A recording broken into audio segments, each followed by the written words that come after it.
Week 12, Pittsburgh Steelers, Cleveland Browns, short week, Thursday night football, Myles Garrett talking shit. Very exciting times. It's Overreaction Tuesday. What do we got? We got plenty of great overreactions. And honestly, I want to start out of the gate with the hottest one that I had before we get to my other two and the listeners who brought the heat on this Overreaction Tuesday. But my first one is taking into account all three phases of the game: offense, defense, and Danny Smith's special teams. The Steelers are the most complete team in the AFC, no doubt in my mind. Wow. I'm glad that you win here. It got a little ooh out of me, that's always good. That's always a red hot reaction. What I'm looking for every Monday and Tuesday. I'm like, what will make Noah go ooh? That's what I'm looking for every time. You get it out of me. You got it out of me. The craziest part about this is this morning I was listening to First Take, and I don't listen to First Take, but it was just on, and I don't know how my house is set up. Bathroom is the master bathroom is within the bedroom or whatever. So I had it on the television, listening to it while I was in the shower. And Shannon Sharp's going, Pittsburgh Steelers are the best team in the AFC. And Stephen A is like, no chance, pal. And I'm like, dude, there is an argument to be made that if you could win 2 games, not just 1, 2 games by your kicker and your defense, that you are a powerful football team, that you are a team that could shock people, that on your offense's worst days, which will happen, there will be plenty of times, plenty of weeks, plenty of games where Russell Wilson or Najee Harris or if you're on a different team, Josh Allen or Patrick Mahomes or Jalen Hurts or Lamar Jackson don't show up. The Baltimore Ravens in week 11 against the Pittsburgh Steelers are a prime example of what could happen if you need to rely on your special teams unit and your defense to win a football game. And most teams are not going to go win it. The Pittsburgh Steelers do, and they've done it twice. So you got to think that they could do it again if they need to. I don't think this is an overreaction. I think the Kansas City Chiefs have clear weak spots, and they just lost Harrison Buckner. The Buffalo Bills are the second most scary team in the NFL, but if Josh Allen ain't clicking, they don't got much going on there. And there is nobody else, because it should have been the Baltimore Ravens, but their defense is questionable at times. And Justin Tucker ain't it, pal. Washed. My boy Justin Tucker. I'm saying that's not an overreaction. The Pittsburgh Steelers are, I think, without question right now, the most complete football team in the AFC. And I'd have to really give a deep look at the Detroit Lions special teams unit, but it could be in the entire NFL. All righty. I like it. I like the agreement there. Now let's see if you agree with this one. Patrick Queen is here. He's had 2 phenomenal performances out of the bye, and he will play at an all-pro level the rest of the way this season. What are we judging an all-pro level at? What's an all-pro level? If he keeps running the way he's running now, forcing turnovers like he did on Sunday, always leading the team in tackles, flying to the ball, everybody's circulating that Derek Bell clip where he went stride for stride with the Ravens defense, the Ravens Zay Flowers. Yeah. Down the seam. So that to me is an all-pro level. Sunday was an all-pro level. I'm saying he does it the rest of the year. I think he is here, and I think he's going to be the guy everybody was excited to get signed to the Steelers this summer. I look at it. I think you're 2 for 2 right here. I don't think that's an overreaction at all. It's hard. It was an overreaction to say Patrick Queen was a bad move. That's what the overreaction was, because you had to give him time. He was adjusting to a new defense. It was the first time in his NFL career that he was anywhere but Baltimore, playing for Mike McDonald. It's hard to say that he's not going to play at this level, at this great high level, for the rest of the season. Patrick Queen is a very talented 25-year-old inside linebacker. He's got a ton of career left. He's coming off an all-pro season. Everybody around him is clicking. I think that's the biggest part here too, is people would say Patrick Queen's not playing well. Yeah, neither is anybody else, pal. Like, well, that was the issue, was we went 3 weeks where nobody was really playing great football on defense. If everybody plays that well, Patrick Queen just feeds off of them. I don't think that's an overreaction at all. I think Patrick Queen could be that guy for the Pittsburgh Steelers. That's why they signed him to be that guy. This is not. I was thinking about this today too. It's weird that you're bringing these up. I was thinking that Michael Walker popped into my head at some point today for some reason, and I just started thinking like that's where the Steelers were, and now people want to say like, oh well, Patrick Queen isn't that. No, Patrick Queen's head and shoulder. Like this is not a. There weren't these performances with these other guys.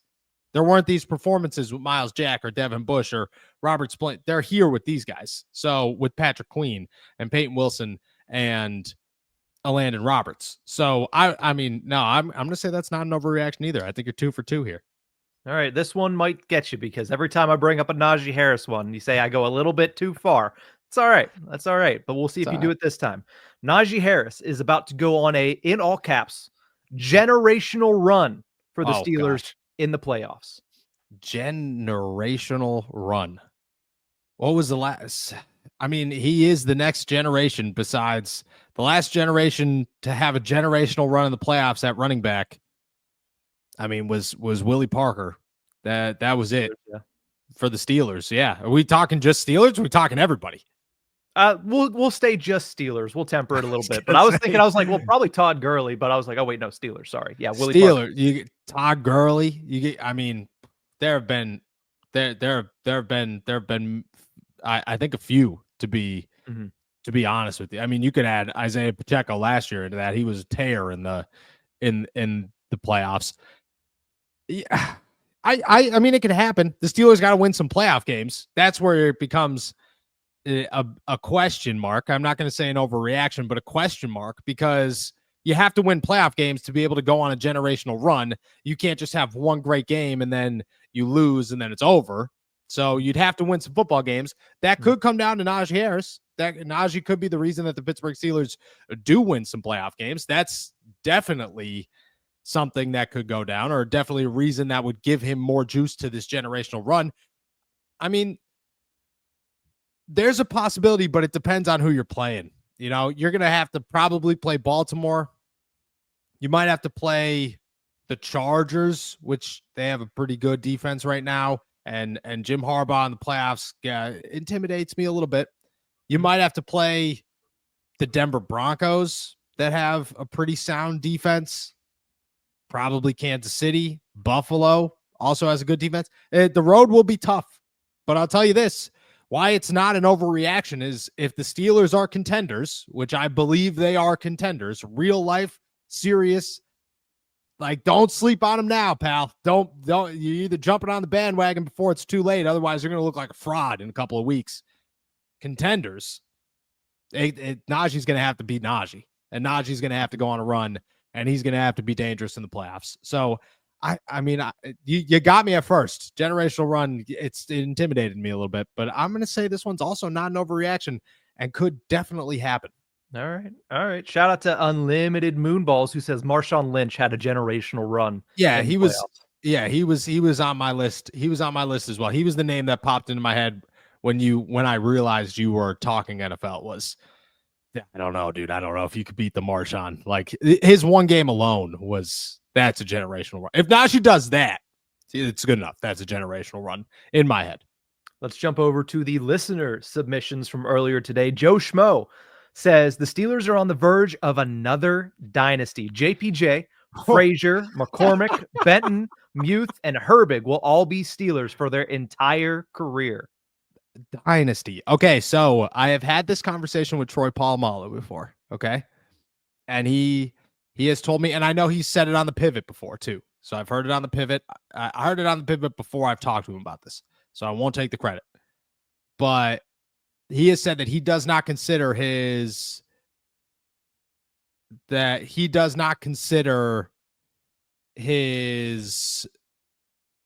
time with the Steelers a dynasty. He does not look at it and say he believes that you have to win 3. Sorry, I just got a very strange text from somebody who usually they're just making fun of a picture. Okay. It was a source just to toss everything out there. And I was like, all right, hold up. Do we got news? No, they're just making fun of a picture of mine. All right, we're back in it. Troy Polamalu has told me that he does not consider his time with the Steelers a dynasty because he thinks you have to win 3 to be considered a dynasty. Do we go off of that? Do you go off of I've always said if Troy Polamalu says it, it is gospel.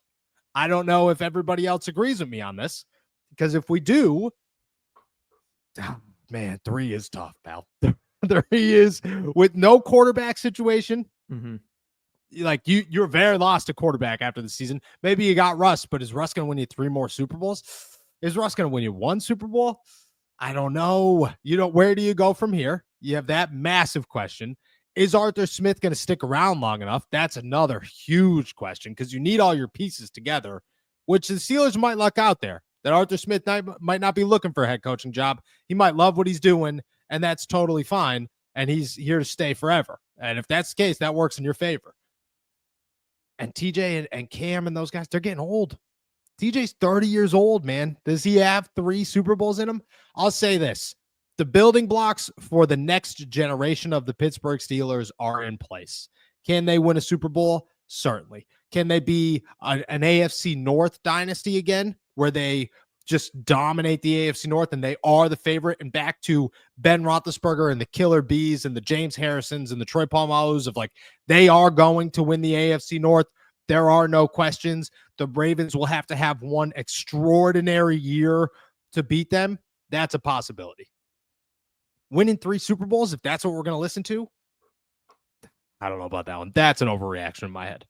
Yeah, the one thing I will say before we go to the next overreaction is Troy, and I hate to call this guy out because he's gotten it so much from the Steelers fan base. You are a 1 Rashard Mendenhall fumble away from getting 3. Nah, you can say whatever you want about Rashad Mendenhall. That guy stinks. Well, okay. Either way, you were 1 fumble away from being 3-time Super Bowl champion. Give yourself a little bit of credit. Give yourself a little bit of leeway there, even though I know he never will. He never will. Never, dude. Never. Of all people. So if we're going gospel, I'm going to say that's an overreaction. But I agree with you. I think that there are lesser dynasties that we could build, that the Pittsburgh Steelers could build off these guys. I think the building blocks of a dynasty, that's not an overreaction. Rocket Money is a personal finance app that helps you find and cancel your unwanted subscriptions, monitors your spending, and helps lower your bills so you can grow your savings. See all of your subscriptions in one place and know exactly where your money is going. And for any that you don't want anymore, Rocket Money can help you cancel them with just a few taps. Rocket Money's dashboard gives you a clear view of your expenses across all accounts, easily creates a personalized budget with custom categories to help keep your spending on track, and sees your monthly spending trends in each category to know exactly where your money is going. Get alerts if your bills increase in price, there's unusual spending activity, or if you're close to going over your budget. And the new goals feature automatically saves money for you without you even having to think about it. Whether your goal is to pay off your credit card debt, put away money for a house, or just build your savings, Rocket Money makes it easy. Rocket Money will even try to negotiate lower bills for you, sometimes up to 20%. They automatically scan your bills to find opportunities to save. Then you can ask them to negotiate for you. They'll deal with customer service. Rocket Money has over 5 million users and has saved a total of $500 million in canceled subscriptions. They could save members up to $740 a year when using all of the app's features. Stop wasting money on things you don't use. Cancel your unwanted subscriptions by going to rocketmoney.com/allsteelers. That's rocketmoney.com/allsteelers. rocketmoney.com/allsteelers. All righty, let's go over to AJ, who says Chris Boswell will not only win team MVP, he will be an all-pro. He will win Super Bowl MVP, and he will go into the hall when it's his time. Wow, dude, you had me right up until Super Bowl MVP. The rest of those are easy A's, easy answers, no questions asked. He is an all-pro this season. He is the best kicker in football, 0 questions asked. He's about to score more points in 2024 than anybody's ever scored in NFL history. That is an all-pro season. He's certainly going to Canton, Ohio. I mean, he's been in Canton, Ohio, but he's going to Canton, Ohio. I mean, if they keep Chris Boswell out of Canton, Ohio, there will be riots. And Deserved riots over not putting that guy in the Hall of Fame. Team MVP is certainly there as well. I mean, if you asked the group today, I would imagine Chris Boswell wins team MVP. Super Bowl MVP. You're beating the Detroit Lions, the Philadelphia Eagles, the Green Bay Packers, Nope, that's the list. Yeah, that's the list. Like the Arizona Cardinals going to show up there. I mean, that would be awesome. Me and Donnie Drew would be doing podcasts all week, pal. But you're going to beat them by 18 points. 18-16 Super Bowl. I don't think that can happen. I don't think it can happen. I've seen crazier things. I've never seen a kicker win a Super Bowl MVP. And that's the end of it. I mean, I will say, if anybody was going to get the fan votes during this game, during a Super Bowl to win MVP, it's going to be Chris Boswell. It's definitely going to be Chris Boswell. But that's an overreaction, my friend. It's a great one. You got me fired up, and I appreciate it, but that's an overreaction. You mentioned a little tidbit there, a little stat there that Chris Boswell is chasing. Carl Spackler actually had that in the comment section saying, overreaction. Does Chris Boswell break LaDainian Tomlinson's all-time points record of 189 points in a season? He is currently on pace for 181. Yeah, I think he does. I think he does. I mean, that's three more field goals. I think he does. I don't know if he's got two more 18-point, games in him. That might be a little bit too much, but I don't know. I'm not going to say no. I think it's a real possibility that he has maybe a 15-point game in him, maybe a 12-point game in him. I think I would say this is not an overreaction, and it is nuts to say it's not an overreaction, but it is not an overreaction, because if you did it one time, if this was it, if Atlanta never happened, this is a massive overreaction. We're hyping Boz up way too much.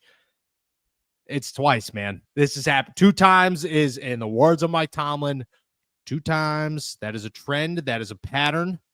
The pattern is Chris Boswell comes through. So I'm gonna say that is not, as crazy as that sounds, that is not an overreaction. Let's go to Steven's overreaction, which is, Noah, I claimed after the win over the Jets that the AFC would travel through Pittsburgh this postseason, and you claimed it a big overreaction. I was wondering, is that still an overreaction? What week I do remember this? What week did he say he put this in, or he just said earlier? Game. After the Jets game. That's not even that long ago. At the time, though, you just beat the Jets. Oh my gosh. There's a real possibility. There's a real possibility. Like, in the terms of an overreaction, this is not an overreaction. It can't be an overreaction. They are 1 game behind the Kansas City Chiefs, and they have an opportunity to claim that game against the Kansas City Chiefs. And then they just need the Bills to lose one. And I mean, that can happen. They got to go undefeated the rest of the year. But who's going to say that's not going to happen? I'm not going to sit here and say that's not going to happen. I'm not going to say it's going to happen, but I'm not going to say you're crazy for thinking it is. Man, dude, as nuts as this sounds, because this is nuts. You know what I mean? Where we've come, the tables that have turned here, we have somehow gone to, like, slow your roll, keep it calm. Let's not jump, let's not get carried away too quickly, to Chris Boswell could win Super Bowl MVP, break LaDainian Tomlinson's all-time scoring record, and make the Hall of Fame. Make the Hall of Fame, and the Pittsburgh Steelers could get the 1 seed in the AFC. And I can't say any of them are overreactions where we stand right now. Look at the Pittsburgh Steelers have beaten 5 playoff teams, and I think people are sleeping on them. And because of that, I'm going to say this, that is not an overreaction. And you saw it coming, Steven, so shout out. We do have one here from Carl Spackler that I really enjoyed. He said, Coach T is putting up a top 10 all-time NFL coaching season so far. And this is coming from somebody who wanted him gone this offseason. Top 10 is so tough. I think it's so subjective. So that would be that's very difficult, because I think what I watched with the Duck Hodges, Mason Rudolph season, what I watched last year is more impressive than this season, because the Steelers they have a team right now. They have coaches right now. Like, you were working with You were working with Randy Fichtner and Duck Hodges, and you win 8-8. You were working with Kenny Pickett, who, I mean, is he better than Duck Hodges? Nobody knows. Nobody really has any idea. Mitch Trubisky and Matt Canada, who, I mean, come on. We've seen this. We know how bad it was. That's impressive times, my friend. That's impressive time. Mike Tomlin might have like 3 or 4 of these under his belt before this season alone, which is nuts. And then like you got to go the Bill Belichick undefeated season. That's no questions asked. You got to go the Bill Belichick making the change to Tom Brady. That's, Russell Wilson was a great move. It was Tom Brady, my friend. It was Tom Brady. I would say that's an overreaction, but that would be fun. That would be a really, really fun podcast to just sit down and see where Mike Tomlin's season ranks amongst seasons. That would be a good time. Yeah, Don Shula definitely goes. Don Shula, you know what I mean? Like, how do you could probably pick 2 of the Jimmy Johnson seasons, Jimmy Johnson season. I'm a little hungry. Jimmy Johnson seasons and put those on there. Like Bill Cowher taking Cordell Stewart to the AFC North or to the AFC Championship game. That's the Pittsburgh Steelers winning as a 6th seed, winning a Super Bowl, being the first team to ever win it as a 6th seed. Like, it would be so much fun. It would be so much fun. I'm going to say this is an overreaction. I appreciate you, Carl, for getting my brain kind of racking and going there. That was cool. But it would be fun to sit down and kind of maybe just name the top 10, see where Mike Tomlin fits here. File that away. We'll do that in the offseason. Yeah, it's a good one. That's definitely a good one. Let's go to the ones that are in this live chat right now, starting with Chad, who says, overreaction, the Ravens and the Browns are the only 2 teams Pittsburgh cannot score against. That might be true. That is not an overreaction.